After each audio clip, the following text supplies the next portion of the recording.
보통 많은 사람들이 좋아하는 꽃들은 장미나 이 튤립 같은 것들을 굉장히 좋아하죠. 이 튤립과 장미들을 좋아하는 이유는 이제 눈에 보아도 이 주목받기 때문에 그것을 좋아하는 것 같습니다. 누가 봐도 그 꽃들은 크고 이쁘고 또 주인공 같아 보이기 때문인데요. 그러나 반면에 제가 가장 좋아하는 꽃이 있다면 저는 이 안개꽃을 가장 좋아하는 그런 사람이에요. 안개꽃을 좋아하는 분들 여러분 계시는 것 같은데, 안개꽃 저는 되게 좋아해요. 그래서 저는 안개꽃은 정말 이 작죠. 작은데 그 꽃이 하나만 있으면 이 무슨 꽃인지 알 수 없을 정도로 작은 꽃이 안개꽃입니다. 그러나 이 안개꽃이 모이면 풍성한 것이 너무나 아름다워요. 그러나 누가 뭐라 해도 안개꽃이 가장 아름다운 때가 언제냐라고 묻는다면, 안개꽃의 중심에 딱 튤립이나 장미 같은 꽃이 딱 이렇게 있을 때, 그때 이제 안개꽃은 너무나 이쁘다라고 얘기할 수가 있다라는 거죠. 그러니까 어떤 아름다운 꽃이 있다면 그 꽃의 배경이 되었을 때에 이 안개꽃은 너무나 큰 진가를 발휘할 수 있다라는 것입니다. 오늘 우리가 만나는 본문의 인물은 마리아라는 여인인데, 이 마리아는 예수님의 육신적인 어머니가 되는데요. 성령의 놀라운 역사로 하나님의 아들이신 예수님은 태어나셨고, 마리아는 그 역할을 감당하는 인물이 되었습니다. 이렇게 보면은 마리아는 당연히 안개꽃과 같은 역할을 했다고 해도 과언이 아닐 텐데요. 그녀는 실제적인 주인공이 될 수는 없지만 주인공을 빛나게 해줄 인물로 하나님께 쓰임받을 수 있었습니다. 그것이 마리아에게는 가장 큰 영광이며 기쁨이 되었다라는 것을 성경은 가르쳐주고 있는 것이죠. 언젠가 한번 제가 이제 아주 좋은 기회로 인해서 뮤지컬을 보러 간 적이 있었어요. 뮤지컬은 사실 굉장히 비싸기 때문에 제가 볼 엄두를 낸지도 못했는데, 어떻게 하다 보니까 이제 티켓이 하나 딱 흘러 들어와가지고 제가 볼 수 있게 되었습니다. 정말 아름답고 놀랍고 또 뛰어난 뮤지컬이었는데요. 저는 한 3시간 동안 그 뮤지컬을 보면서 야, 이런 문화가 있구나라는 감탄을 감추지 못했던 기억을 가지고 있어요. 이 조명의 아름다움이고 배경 그림이고 주인공과 함께 호흡을 척척 맞추는 연기자들, 그들 모두가 최상의 아름다운, 최상의 어떤 위대함을 보여주고 있었습니다. 그러면 과연 이 뮤지컬 중에 과연 누가 주인공이라고 얘기할 수 있겠습니까? 뮤지컬이 딱 했을 때, 야, 저 사람이 주인공이다 라고 얘기하겠지만, 그러나 이 뮤지컬이 과연 만약에 그 무대 위에 조명이 존재하지 않았다면, 만약 그 무대 위에 나무나 뒤에 배경들이 존재하지 않았다면, 조연들이 존재하지 않았다면, 그러면은 이 주연이 과연 각광받으면서 야, 이 사람이 배우구나, 주연이구나 라고 얘기할 수 있겠습니까?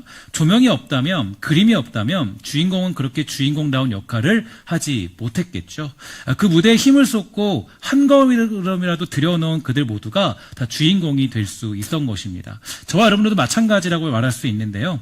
우리는 주 하나님의 영광을 빛내기 위해서 부름받은 주의 자녀들이죠. 우리가 빛나기 위해서는 하나님을 빛내면 우리 역시 빛나는 인생으로 살아갈 수 있게 되는 것입니다. 내가 빛나기 위해서 아무리 노력해도 하나님이 빛나지 않으면 우린 진정한 빛을 발휘할 수 없습니다.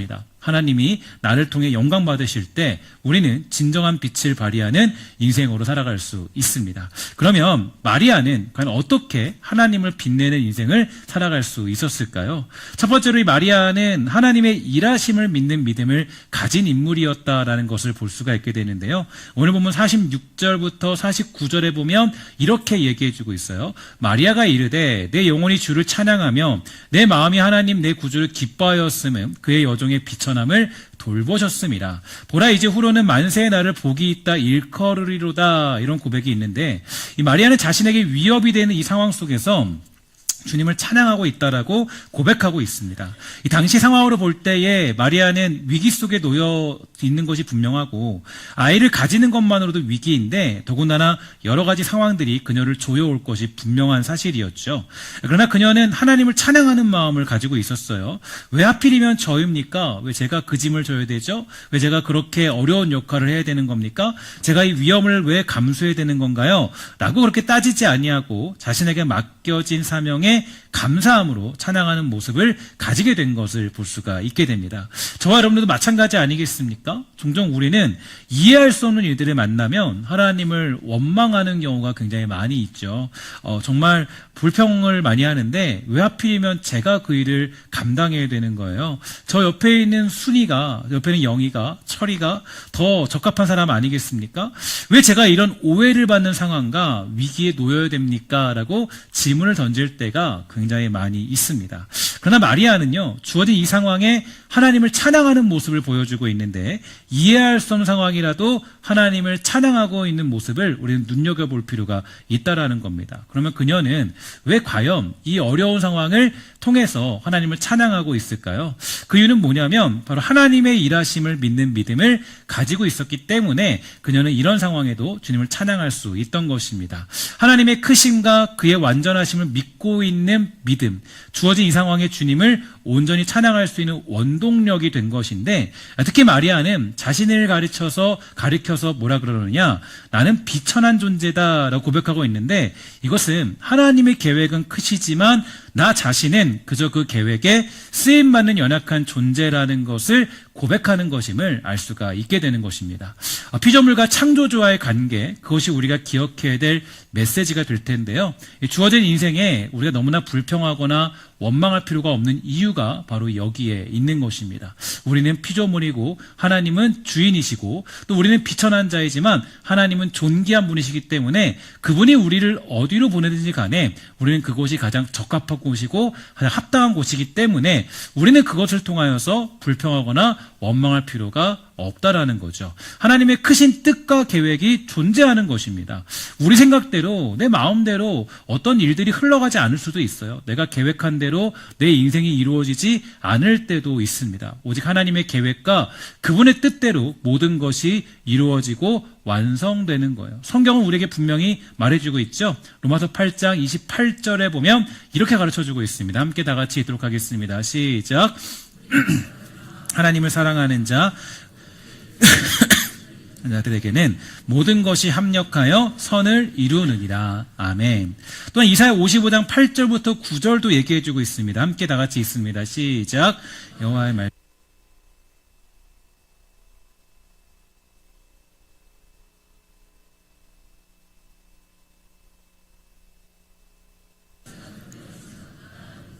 아멘. 하나님의 생각은 우리와 차원이 다르시다라는 것을 알 수가 있는데, 하나님의 뜻은 우리가 절대로 가늠할 수가 없다라는 거죠. 그러니까 우리는 하나님의 뜻을 따르는 것입니다. 그 뜻이 이해할 수 없을 때라도. 이게 우리가 가지는 믿음이에요. 그 뜻이 이해할 수 없을지라도 우리는 그 뜻을 따르는 겁니다. 심지어 어린 자녀도요, 부모의 뜻을 이해 못하더라고요. 부모는 자녀에게 끊임없이 말하죠. 뭐라 그럽니까? 가장 많이 하는 말이 뭐예요? 공부해라, 공부해라, 공부해라, 공부해라. 그 시기 다 지나셨죠, 그죠? 공부해라 수없이 말씀하셨을 거예요. 그러나 자녀는 이해 못합니다. 할 수가 없어요. 왜냐? 노는 게 더 좋기 때문에 공부하라는 말을 이해할 수가 없죠. 그러나 부모는 인생을 살아왔기 때문에 이 공부가 인생에 정말 중요하다는 것을 잘 알고 있습니다. 그러니까 공부하라고 말하는 것이겠죠. 하지만 어디 자녀가 부모의 마음을 이해합니까? 이해하지 못하고 잔소리한다고 투덜투덜 왜 자기만 만나면 공부하라고 하는지 알 수가 없습니다. 제 이야기가 아니에요. 경험한 이야기가 아니라 우리들도 그렇습니다. 하나님이 이렇게 저렇게 어떤 일들을 주시면 그저 이해할 수 없으니 불평하고 원망하는 게 우리들의 모습이죠.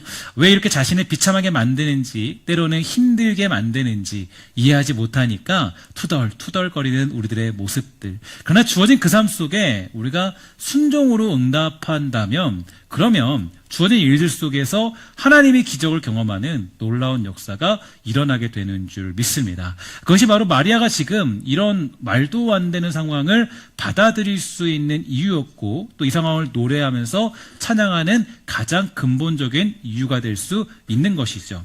그녀는 이 말도 안 되는 상황에 하나님을 노래합니다. 하나님을 찬양합니다. 무엇보다 자신은 비천한 존재에 불과하지만 하나님은 크신 분이시고 찬란한 주님이 되신다는 것을 알고 있는 믿음이 있었기 때문이에요. 오늘 저와 여러분들은 어떻습니까? 하나님의 크심을 인정하고 있습니까? 또 하나님이 내 인생의 주관자 되심을 믿고 살아가고 있습니까? 오늘 나에게 주어진 인생보다 크신 하나님을 인정하면서 주님께 순종하는 모습으로 살아가는 저와 여러분, 우리 모두가 다 되시기를 주의 이름으로 간절히 부탁을 드리겠습니다. 두 번째로 마리아는 주님의 뜻을 따르는 것이 곧 자신이 높아지는 것임을 알았던 믿음을 가지고 있었는데, 서두에도 잠시 언급했던 것처럼 우리가 빛날 수 있는 방법은 바로 하나님을 빛나게 할 때라고 말씀드렸죠. 이 마리아는 그러한 사실들을 그동안 들어왔던 이 성경의 역사를 통해서 알고 있었던 것 같습니다. 그녀는 고백하고 있어요. 51절과 53절에 보면 이런 고백을 해요. 그의 팔로 힘을 보이사 마음의 생각이 교만한 자들을 흩으셨고 권세 있는 자를 그 위에서 내리쳤으며 비천한 자를 높이셨고 줄이는 자를 좋은 것으로 배불리셨으며 부자는 빈손으로 보내셨도다. 이런 고백을 돌리고 있는데, 하나님의 팔의 힘은 이 하나님이 행하신 능력의 강함을 상징하고 있죠. 그 능력으로 교만한 자들을 흩으시고 그 권세자들을 내리치셨지만 마리아와 같은 비천한 자들은 높이셨다라는 고백을 아끼지 않고 있습니다. 또한 굶주린 자는 배부르게 하시지만 부자는 빈손으로 내보내시는 분이시다라고 마리아는 정확하게 고백하고 있어요.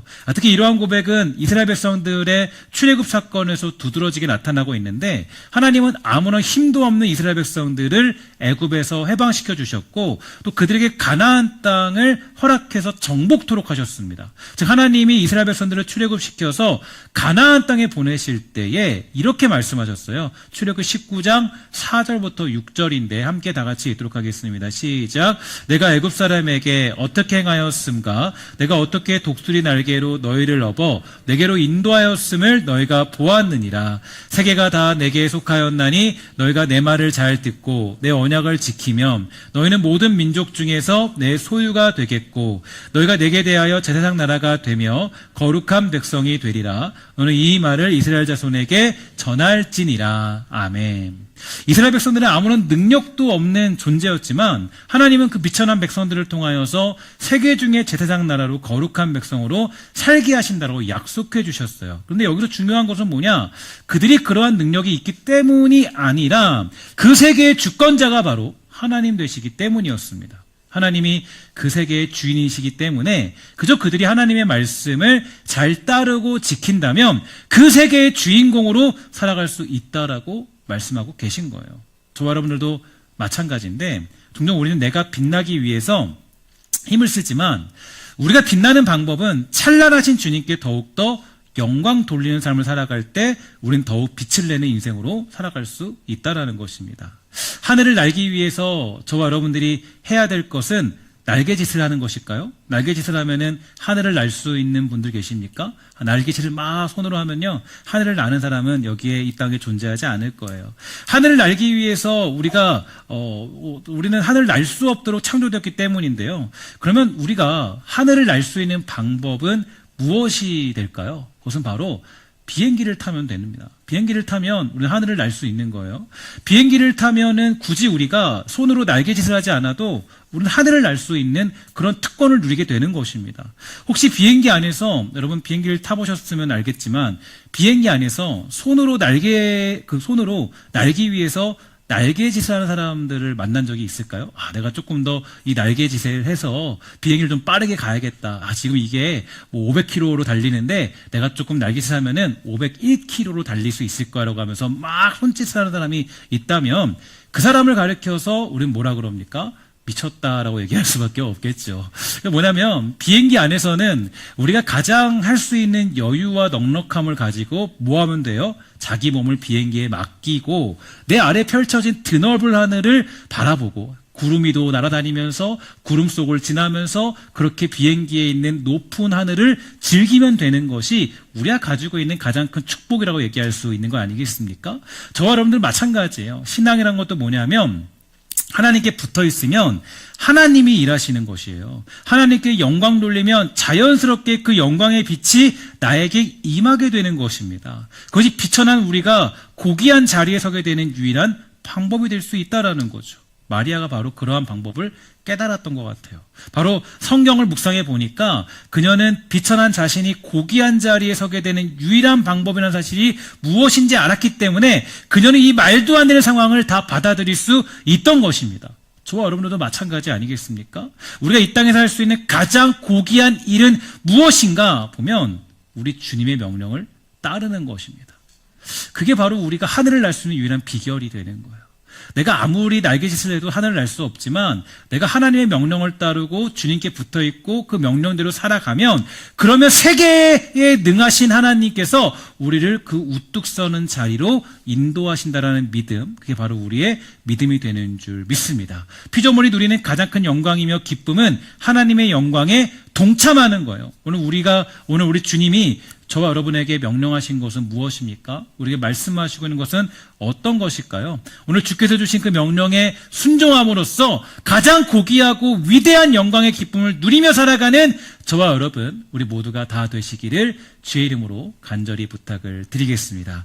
마지막 세 번째로 이 마리아는 이 순종은 확실히 복이 있다는 것을 믿는 믿음을 가지고 있었음을 볼 수가 있게 되는데 오늘 본문 48절입니다. 함께 다 같이 읽도록 하겠습니다. 시작. 그의 여종의 비천함을 돌보셨습니다. 보라 이제 후로는 만세의 날을 복이 있다 일컬으리로다. 아멘.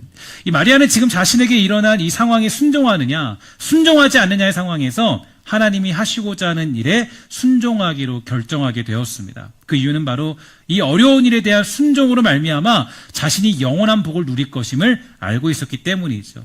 이 지금의 상황이 자신의 인생을 획기적으로 변화시켜 놓을 때이고 이 일에 순종할 때 비천한 자신이 영원한 복을 누리는 존재로 세워질 것을 그녀는 믿고 있었기 때문이겠죠. 저와 여러분들도 마찬가지의 모습이라고 생각해요.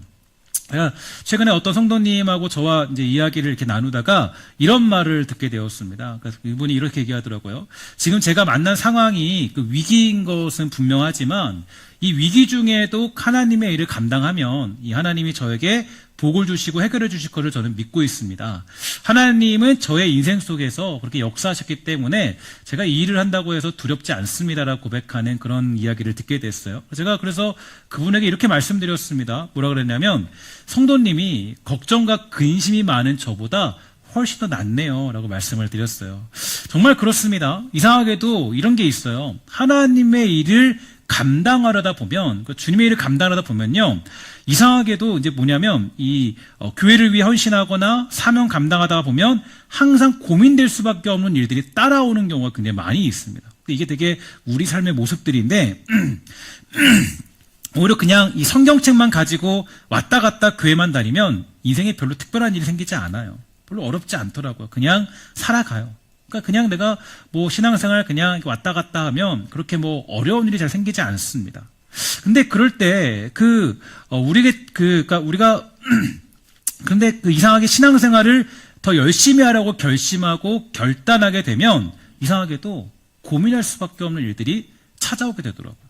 내가 그냥 왔다 갔다 거리면 그냥 사는데 근데 내가 뭔가 좀 더 열심히 하려고 그러고 좀 사명 감당하려고 그러고 그러면 뭔가 또 힘든 일이 생겨요. 그럴 때 우리에게 작동돼야 될 것이 뭐냐면 바로 오늘 마리아가 했던 고백이에요. 뭐라고 그랬습니까?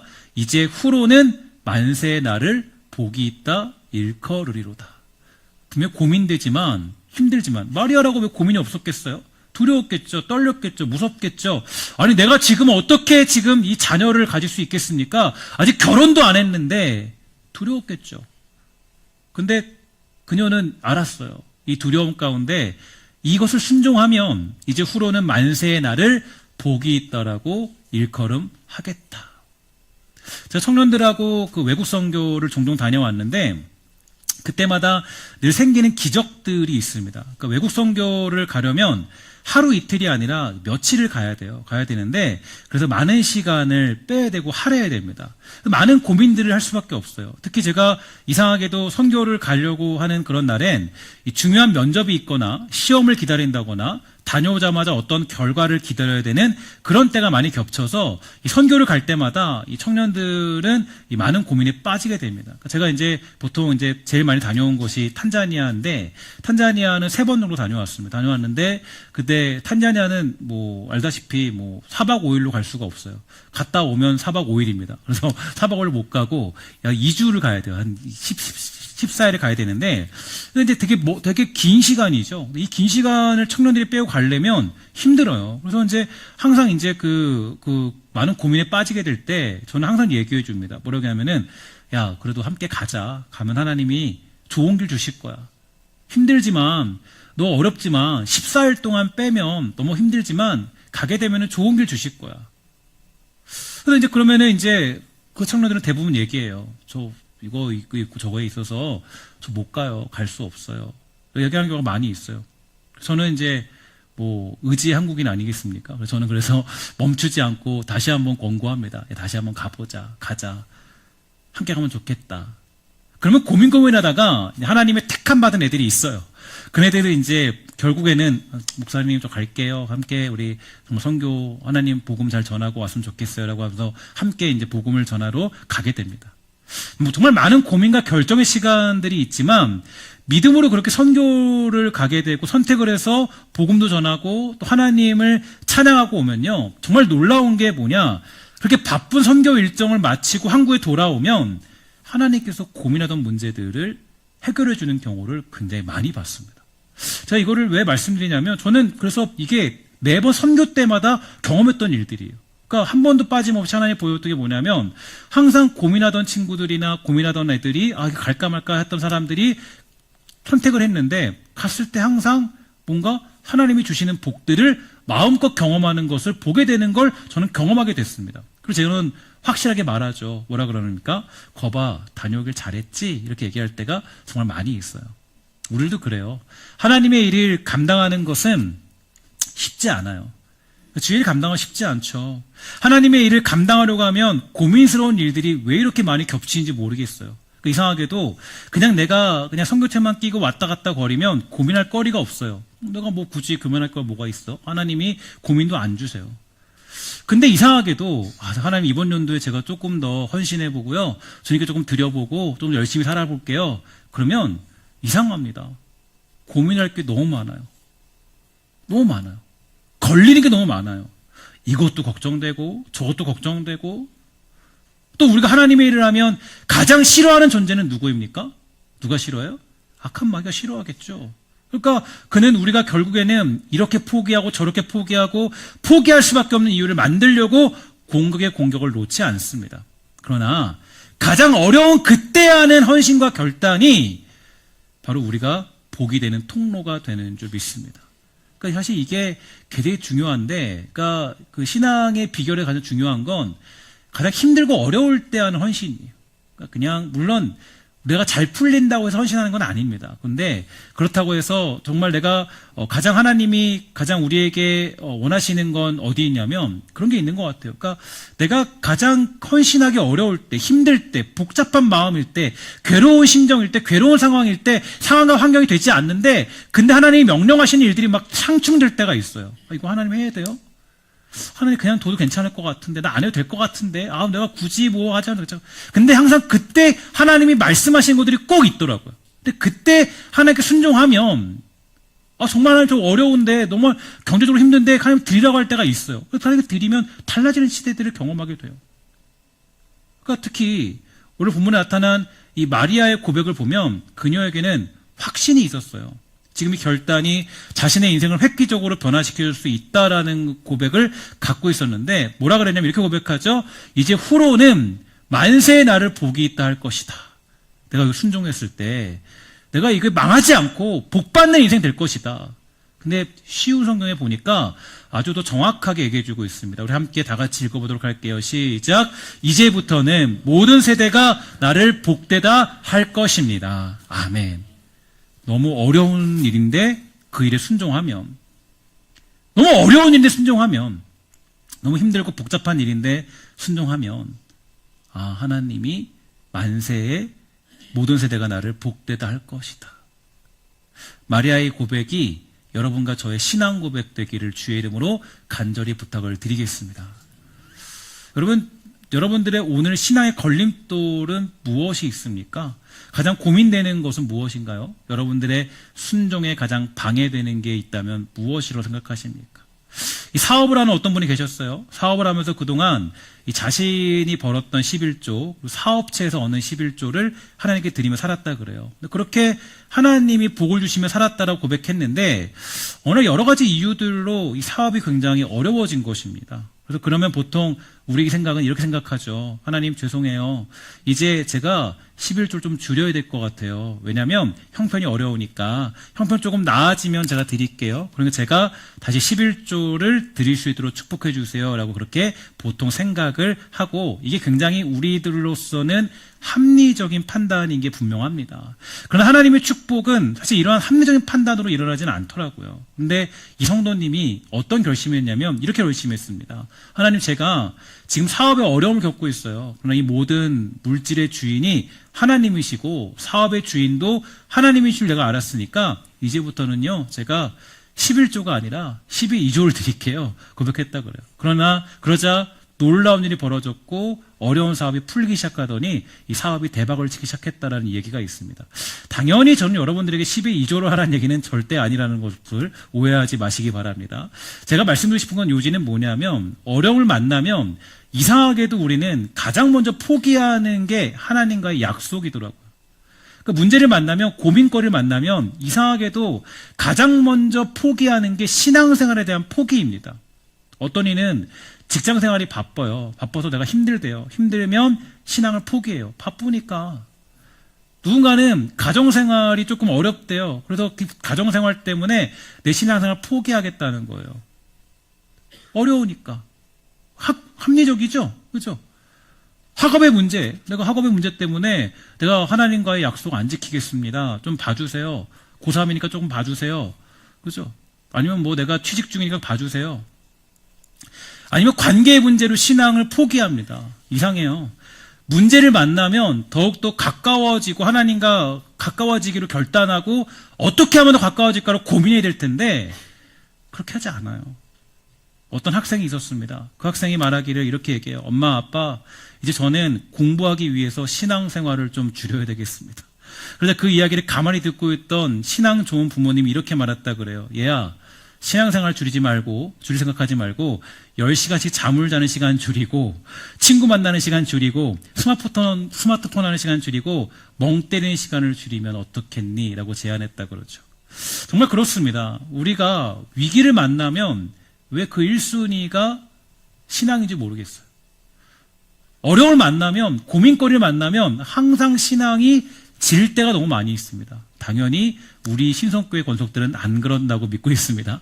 우리들은 좀 다른데 어쨌든 간에 많은 성도들이 그렇다는 거예요. 많은 사람들이, 이 땅의 한국교회 많은 사람들이 이상하게도 가장 먼저 접는 것이 신앙이에요. 신앙생활은 타협이 가능하지만 다른 것들은 타협이 불가능할 때가 너무나 많이 있어요. 그러니까 신앙생활은 타협을 할 수 있는 여지가 있어요. 다른 것들은 타협을 할 여지를 두지를 않습니다. 가정에 어려움 만나면 하나님 더 붙잡아야죠. 왜 하나님 탓하면서 신앙생활을 줄이는 것입니까? 다른 일은 다 하면서 왜 하나님께 드린 시간만 타협을 보고 있는 걸까요? 그 이유는 바로 오늘 본문에 나타난 마리아의 고백처럼 확신이 없기 때문 아닐까요?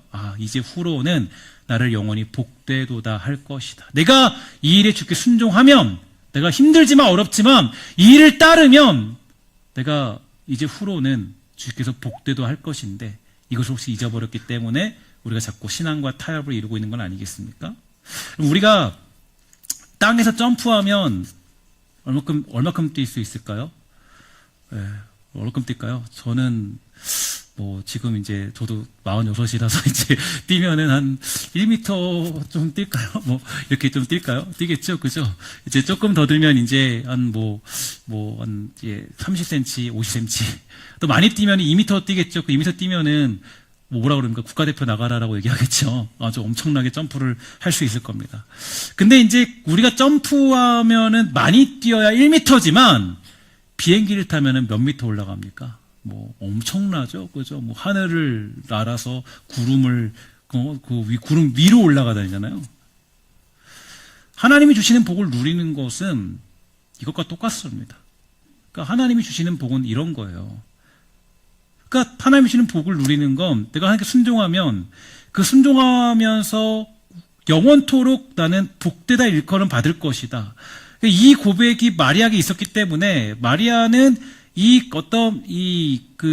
수태고지, 그러니까 이것을 들었을 때에 정말, 이것을 두려워하지 않고, 이거를 아주, 믿음으로 받아들이는 모습을 볼 수가 있게 되는 거예요. 여기에 순종하면 그 위에 우리 선배들이 그랬듯이, 믿음의 선배들이 그랬듯이 하나님께서 복의 복을 주시는구나. 이게 그녀의 믿음 가운데 있었다라는 거죠. 사랑하는 여러분, 오늘 우리는 마리아의 찬가, 그 고백을 통해서 하나님을 빛나게 하는 그 삶의 원동력이 무엇인가에 대해서 살펴볼 수 있었습니다. 이 마리아는 하나님의 일하심을 믿는 사람이었고 주님의 뜻을 따름이 곧 자신이 높아지는 비결이라는 사실을 알았고 어려울 때 순종하면 복을 누리게 된다라는 확신과 믿음을 가지고 있었습니다. 그리고 그 믿음은 하나님을 빛나게 하였고 그 빛은 마리아에게 임하게 되어서 그녀 역시 영원한 빛에 동참하는 인생이 될 수 있었죠.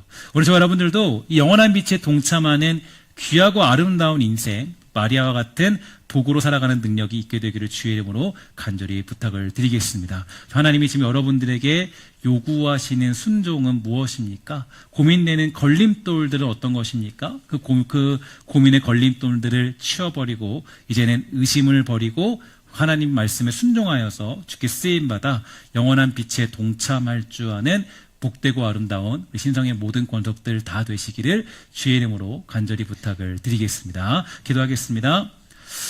사랑의 아버지 하나님 감사합니다. 우리가 이 땅 살아갈 때에 때때로 우리는 여러 가지 일들로 말미암아 우리는 고민스러울 때가 많이 있습니다. 하나님께 순종하려고 하면, 주님께 드리고자 하면 이상하게 문제가 생기고 어려움이 생기는 것을 보게 됩니다. 주여 돌봐주셔서 살아가는 우리 모든 신성의 권속들, 그 모든 것들 속에 믿음으로 잘 세워지도록 허락하여 주시고 믿음으로 잘 또 이루어가는 복되고 아름다운 성도가 다 될 수 있도록 주여 돌보아 주시옵소서. 마리아와 같은 믿음이 있어서 어려운 때 여전히 순종할 줄 아는 믿음의 사람 다 될 수 있도록 주여 돌보아 주시옵소서. 모든 말씀 예수님의 이름으로 간절히 기도합니다. 아멘.